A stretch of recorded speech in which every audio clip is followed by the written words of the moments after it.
There is no question that fake news, conspiracy theory, news outlets in the United States are causing very real harm. This whole Pizzagate nonsense story promoted by Breitbart proves that.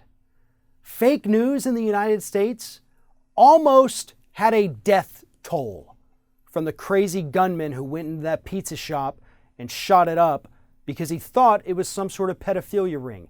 That's the damage that fake news can do in the United States. It is a very real threat, and it's a threat we have to take seriously, and one that frankly needs to be investigated and taken to court.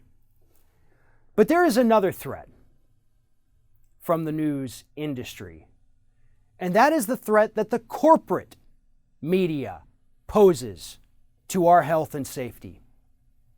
Think about it this way.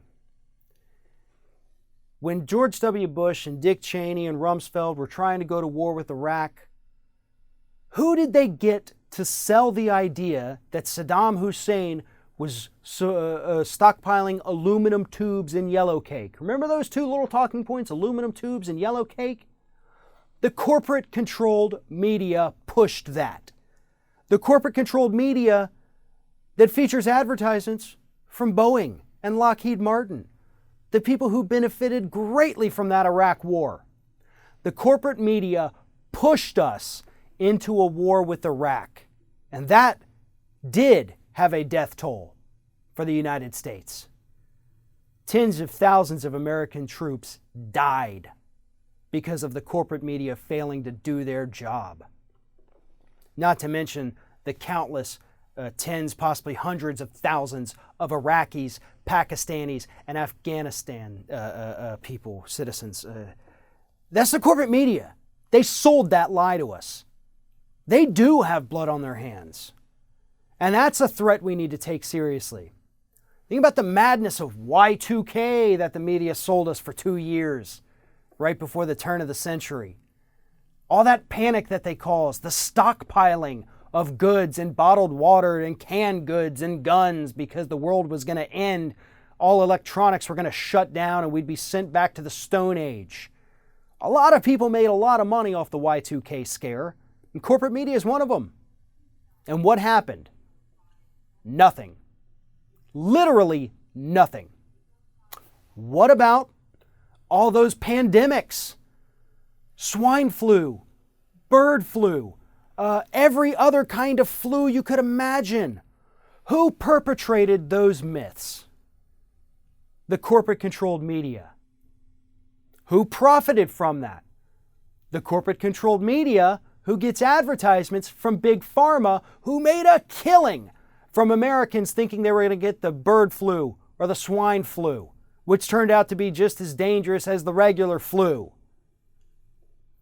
The corporate-controlled media has done far more damage to the United States than any other entity you could imagine.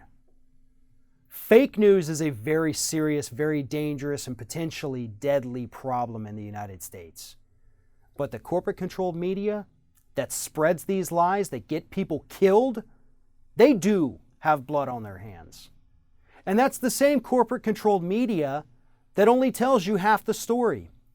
When was the last time you turned on MSNBC or CNN and they talked about a massive pharmaceutical recall because people were dying from taking that pills? When was the last time you turned on MSNBC or CNN and they showed you the documents from a company where they said, we know people are dying, but cover it up. Let's go forward anyway.